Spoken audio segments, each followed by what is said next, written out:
नमस्कार, स्वागत है आपका बिहार समाचार में। बिहार वालों के लिए बड़ी खबर है। बिहार में अगले 3 दिनों तक भयानक बारिश होने वाली है। बिहार के लगभग सभी जिलों में बारिश को लेकर लोगों को चेतावनी दे दी गई है। साथ ही तेज वज्रपात और आंधी तूफान से कई लोगों की बिहार में जान जा चुकी है और आगे भी लोगों को सावधान किया गया है। और साथ ही नेपाल में भारी बारिश होने के कारण बिहार के कई नदियों में बाढ़ आ गया है। बिहार के कई जिले और कई गांव डूबने लगे हैं। और साथ ही बिहार सरकार ने बिहार का नक्शा बिगाड़ कर रख दिया है। जगह जगह पर गड्ढे खोद दिए गए हैं, जगह जगह पर नालों को तोड़ दिया गया है। सारी डेडलाइन फेल हो गई, लेकिन अभी तक काम पूरे नहीं हो रहे हैं और इससे जनता का आक्रोश बढ़ता जा रहा है। जगह जगह पर नेताओं को बंदी बनाकर रख रहे हैं बिहार वाले। और साथ ही बिहार के भ्रष्ट नेता, भ्रष्ट इंजीनियर, भ्रष्ट अफसर बिहार को लूटने का काम कर रहे हैं। तो ऐसे ही तमाम बड़ी खबरों पर बात करने से पहले आपसे एक छोटी सी अनुरोध है, कृपया वीडियो को एक प्यारा सा लाइक अवश्य कर दीजिएगा। आपका लाइक करना ही हमारी मेहनत का फल होता है। बिहार में मानसून आते ही बारिश ने तबाही मचाना शुरू कर दिया है और इधर मौसम विभाग ने लोगों को चेतावनी दे दी है कि पूरे बिहार में अगले 3 दिनों तक भयानक आंधी तूफान और तेज बारिश हो सकती है। बिहार में भारी वज्रपात होने वाली है और वज्रपात की चेतावनी देकर लोगों को घर में रहने की सलाह दी गई है। वैसे तो बिहार के सभी 38 जिलों में बारिश का अलर्ट है, लेकिन बिहार के 26 जिलों में आज भयानक बारिश हो सकती है। तो वहीं पटना वालों के लिए भी खतरे की खबर है कि पटना में आज से लेकर 20 जून तक बारिश अब लोगों को परेशान कर कर रख देगी। बिहार में इतनी तेज बारिश हो रही है कि लोगों की अब जान भी जाने लगी। देखिए, गोपालगंज से खबर है कि आंधी और बारिश में 3 लोगों की जान चली गई है। तो वहीं बिहार के कई अन्य जिलों में वज्रपात से भी लोगों की जान जाने की खबरें सामने आ रही है। बिहार में तेज आंधी तूफान की वजह से कहीं पेड़ गिर जा रहे हैं, कहीं दीवारें गिर जा रही है, तो कहीं लोगों के छत ही उखाड़ कर ले जा रही है ये आंधी तूफान। गोपालगंज, पूर्णिया, मुंगेर, बेगूसराय, गया, नालंदा आदि कई जिलों में झमाझम बारिश शुरू हो गई है। बारिश थमने का कई जिलों में नाम तक नहीं ले रहा है। उत्तर बिहार में तो बारिश हो ही रही है। साथ ही दक्षिण बिहार वालों के लिए भी बड़ी खबर है। कहा गया कि अगले 3 दिनों तक मौसमी आपदाओं से दक्षिण बिहार के लोग जरा बच कर रहें। और आज बिहार के जिन जिलों में बारिश होने की संभावना है, ये जिले हैं बिहार के पूर्वी चंपारण, पश्चिमी चंपारण, शिवहर, सीतामढ़ी, गोपालगंज, सुपौल, सारण, सिवान, वैशाली, मुजफ्फरपुर, समस्तीपुर, मधुबनी, दरभंगा, अररिया, किशनगंज, कटिहार, पूर्णिया, सहरसा, मधेपुरा, खगड़िया, भागलपुर, मुंगेर, जमुई और बांका। इस बार वज्रपात को लेकर प्रबल खतरा बताया जा रहा है, अतः जरा बच के रहिएगा। बिहार में मानसून आ गया है और मानसून आते ही भारी बारिश शुरू हो गई है। जगह जगह पर जलजमाव हो रहा है। सड़कों में जगह जगह पर गड्ढे हैं, जिससे सड़कों पर भी अब चलना मुश्किल हो रहा है। और ये सब अजीबो गरीब कारनामे करके दिखा दिए हैं बिहार के भ्रष्ट इंजीनियर, भ्रष्ट अफसर और भ्रष्ट नेता लोगों ने। इनके मालिक जनता इन्हें टैक्स के रूप में पैसे देती है ताकि ये लोग सही से काम कर सके, लेकिन ये लोग तो भ्रष्टाचार में मस्त हैं। सारा पैसा गटक जाते हैं और बिहार में काम नहीं होता है। देखिए, 15 जून तक जो छठा डेडलाइन दी गई थी, जो फाइनल डेडलाइन दिया गया था, वो भी फेल हो गया है। अब तक खोदी गई 170 किलोमीटर सड़कें नहीं बनी है पटना में, और पूरे बिहार में तो और भी खराब हालत है। जब पटना का ये हालत है तो सोचिए अन्य जिलों का कितना खराब हाल होगा। और हैरत की बात है कि अब भी खोदकर हो रहा है नाला का निर्माण, पाइपलाइन भी बिछाई जा रही है। और सड़कों को बनाने के लिए 1 साल में 25 बार आदेश जारी किए गए, लेकिन सड़कें नहीं बनी है बिहार में। देख सकते हैं कि क्या हालात है। ये राजधानी पटना की तस्वीरें हैं। देखिए, मानसून आ गया है, बारिश हो रही है, तो इन इलाकों का कितना खराब हालत होगा। ये बिहार के भ्रष्ट इंजीनियर लोगों का आखिर क्या किया जाए। और प्रशासन भी खामोश है। प्रशासन इन पर अभी तक कार्रवाई नहीं कर रहे हैं। जब इतने गाइडलाइन जारी किए गए, उसके बावजूद यदि काम नहीं हो रहा है तो आखिर इनको छोड़ा क्यों जा रहा है। मछुआ टोली की ये तस्वीर देखिए, 4 महीने में 200 मीटर सड़क का काम तक पूरा नहीं हो पाया। डेडलाइन सारे फेल हो गए हैं, न ही गड्ढे भरे हैं और न ही प्रोजेक्ट पूरा हुआ। देखिए इन सड़कों का हाल, जब इसमें बारिश का पानी भर जाएगा और ये गड्ढे नजर नहीं आएंगे और इसमें कोई गाड़ी वाला यदि घुस जाता है तो क्या उनकी जान बचेगी? आखिर इनका जिम्मेदारी कौन लेगा, बताइए जरा। अरे बिहार के भ्रष्ट इंजीनियर और नेता लोग, क्या जनता आपको इसलिए पैसे देती है? क्या टैक्स इसलिए जनता भरती है ताकि आप लोग आराम फरमाओ और जनता जो मालिक है उनके लिए आप सड़कों पर मौत के जाल बिछा कर रख दो? बिहार के भ्रष्ट इंजीनियर लोग तो इतने काबिल हैं कि ये लोग यदि नाला भी बनाते हैं ना तो बनते बनते नाला भी जाम हो जाता है। देखिए सेदपुर में नाला जाम हो गया है और प्रमंडलीय आयुक्त रवि कुमार ने जब इसकी जांच की तो पता चला तो इंजीनियर पर अब कार्रवाई करने के निर्देश दिए हैं। देश में बेरोजगारी बढ़ती ही जा रही है। लगातार लोगों की नौकरियों को अब छीना जा रहा है। लगातार लोग बेरोजगार हो रहे हैं। हाथों पर तो डिग्रियां आ जा रही है। लोग तो अपनी पढ़ाई पूरी कर लेते हैं। गरीब माँ बाप किसी तरह से अपनी जमीन खेत बेचकर अपने बच्चों को पढ़ाती है, लेकिन यहां नौकरी नहीं बल्कि सिर्फ जुमलेबाजी मिलती है। जिस मोदी सरकार ने देश में प्रति वर्ष 2 करोड़ नौकरी देने का वादा किया था, यानी 8 साल इस मोदी सरकार के पूरे हो गए हैं और अब तक 16 करोड़ नौकरियां दी जाने वाली थी, लेकिन इनके वादे इनके ही तरफ फेल हो गए हैं। और अब जाकर जब इनकी बदनामी हो रही है तो देखिए बीजेपी वाले क्या कह रहे हैं। बीजेपी वाले कह रहे हैं कि केंद्र सरकार अपने 7 साल में 7 लाख लोगों को नौकरी दे चुकी है। अरे साहब, आपके ही वादे के अनुसार अभी तक 16 करोड़ नौकरियां मिलने वाली थी, लेकिन कहां गए आपके वादे? अब सुशील कुमार मोदी जी का बयान आता है कि केंद्र सरकार पर अंगुली उठाने वाले लोग ये जान ले कि नरेंद्र मोदी के नेतृत्व वाली सरकार ने 7 सालों में लगभग 7 लाख सरकारी नौकरी दिए हैं, लेकिन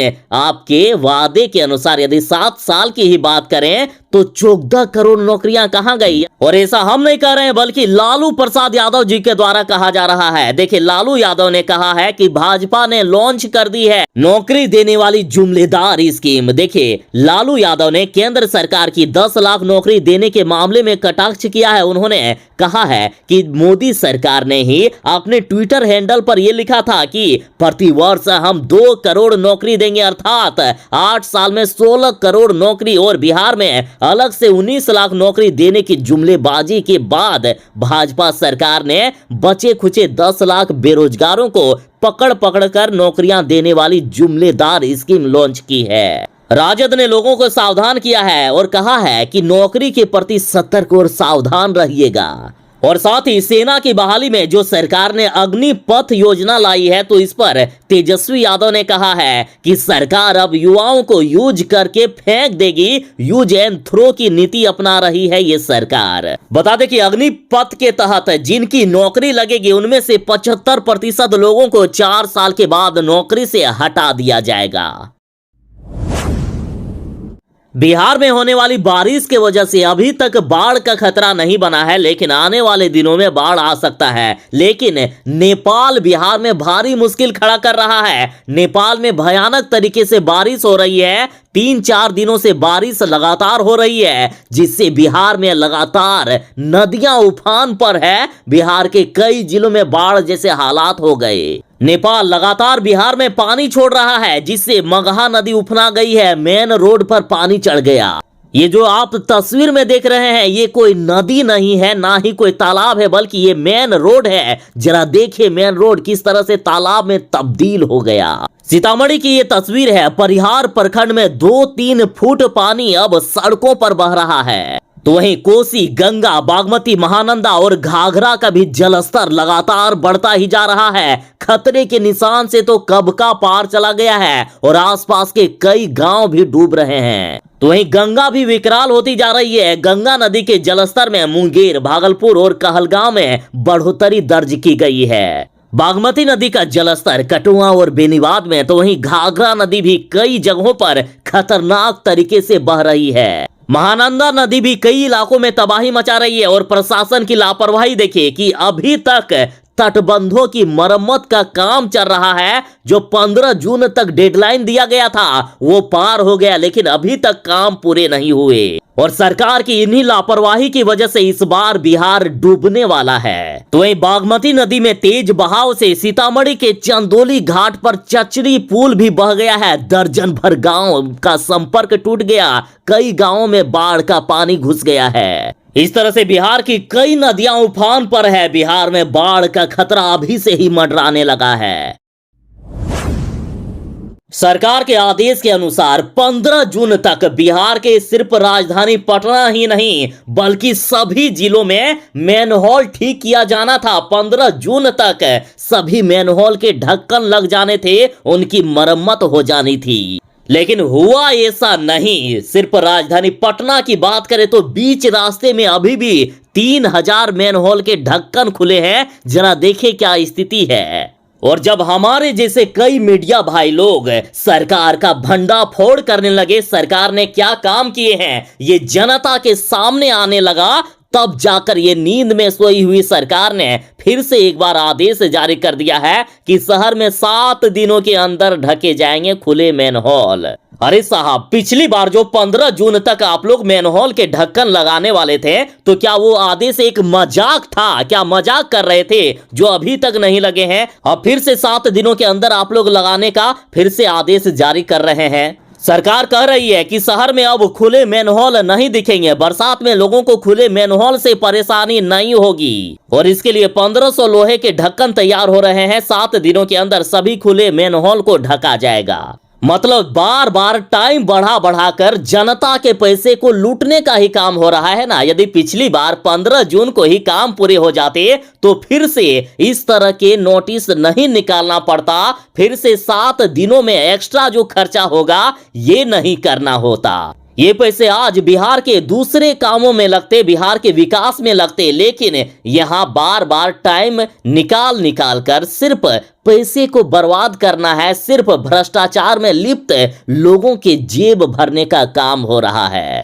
और साथ ही लापरवाही जरा देखिए, खोदी गई सड़कें अभी तक नहीं बनी है और ना ही गड्ढे जो खोदे गए हैं उनकी मरम्मत हुई है। और इन सब के लिए जरा आप डेडलाइन पर ध्यान देंगे तो आपको आश्चर्य होगा। पहले 30 अप्रैल, फिर 15 मई, फिर 31 मई, फिर 1 जून, फिर 10 जून और अब 15 जून तक का डेडलाइन जारी किया गया था। सारे डेडलाइन फेल हो गए, लेकिन काम वही लापरवाही में धीरे धीरे होती रही। यहाँ ध्यान दीजिए, यदि 30 अप्रैल को ही सभी काम पूरे हो जाते तो आज इतनी डेडलाइन आगे जारी नहीं करनी होती और एक्स्ट्रा इतने पैसे नहीं खर्चे करने होते। सरकार ने सेना भर्ती की योजना में जो अग्निपथ योजना की शुरुआत की है, जिसमें से मात्र 4 साल के लिए युवाओं को भर्ती किया जाएगा और 4 साल के बाद 75% युवाओं को नौकरी से बाहर कर दिया जाएगा। तो इसको लेकर पूरे बिहार में भारी बवाल हो रहा है। साथ ही ये कहा जा रहा है कि ये तो अभी अनट्रेंड युवा हैं जो इतना बवाल कर रहे हैं और 4 साल के बाद जब सेना की ट्रेनिंग लेकर ये नौकरी के लिए सड़क पर उतरेंगे तो आखिर कैसे संभालेंगे इसे। अब तो ये लोग अनट्रेंड हैं, लेकिन बाद में ये ट्रेनिंग करके बेरोजगार होंगे तो और भी बवाल हो सकता है। बिहार के कई जिलों में बवाल हो रहा है। देखिए, बिहार में युवाओं ने मुजफ्फरपुर, गया, भागलपुर, आरा, बक्सर, बेगूसराय और आदि कई जिलों में प्रदर्शन किया।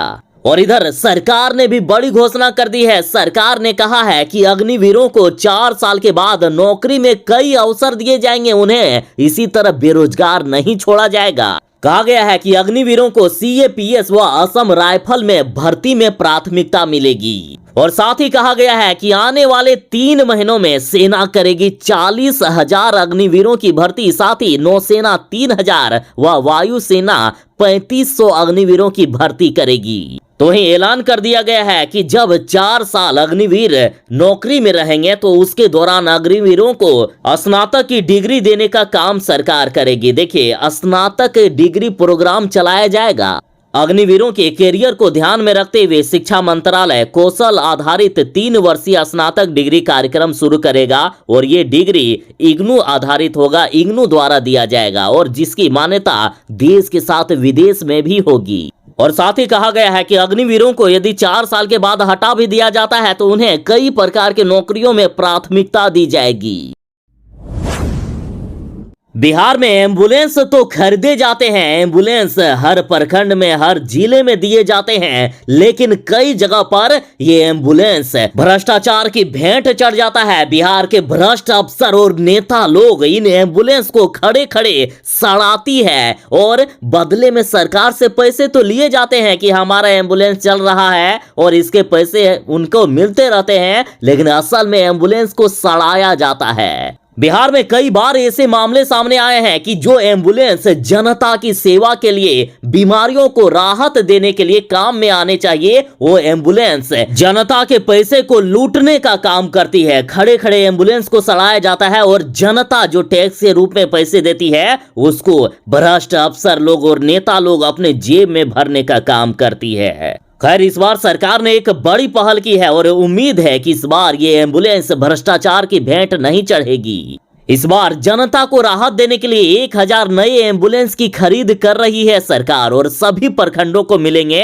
अब नए एम्बुलेंस। इनमें से 250 एम्बुलेंसों की पहली खेप पहुंच भी गई है। जिन गांवों में एम्बुलेंस के अभाव में लोग मरीजों को ठेले पर ले जाने को मजबूर होते हैं तो कहीं खटिया पर ले जाने को मजबूर होते हैं, और सरकार कह रही है कि अब गांव में 35 मिनट के अंदर पहुंच जाएगा एम्बुलेंस। तो देखना यह है कि सरकार के इस बार दावे कितना सही साबित होते हैं। सरकार का दावा है कि टोल फ्री नंबर 102 पर कॉल करने पर 20 मिनट के अंदर शहरी क्षेत्रों में और 35 मिनट के अंदर ग्रामीण क्षेत्रों में मरीजों के पास एम्बुलेंस पहुंच जाएगी।